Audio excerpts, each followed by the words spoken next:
আসসালামু আলাইকুম। আজকে নিয়ে আসলাম লইট্টা মাছ, লইট্টা ফিশ যে যাই বলেন কেন। আজকে আমি সুন্দর করে কেটে নিয়েছি, তার মধ্যে একটা লেবু নিয়েছি চিপড়ে। তো লেবুর রস আমি 1 টেবিল চামচের মতো নিয়েছি, দেখতেই পাচ্ছেন।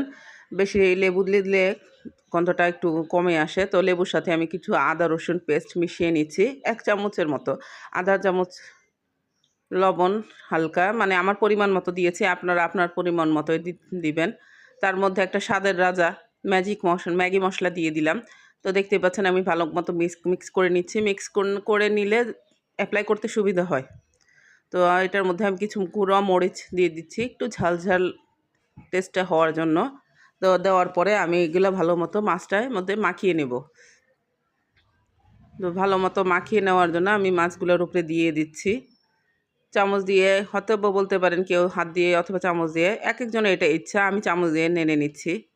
চামচ দিয়ে নেড়ে নিলে যেমন হাতে আর কি হাতটা নষ্ট হয় না। তো দেখতেই পাচ্ছেন আমি সুন্দর করে নেড়ে নিচ্ছি মশলাগুলোকে।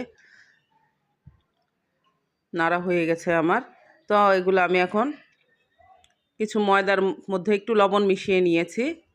লবণটা মিশানো আমার স্কিপ হয়ে গেছে। তো দেখতেই পাচ্ছেন পিৎজা এখন একটু একটু করে আমি মাছ ময়দার মধ্যে দিয়ে নেব।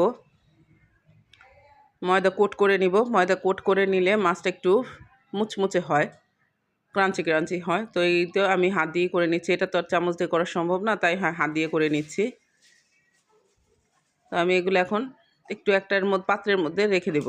এখন তেলের মধ্যে ভেজে নিচ্ছি।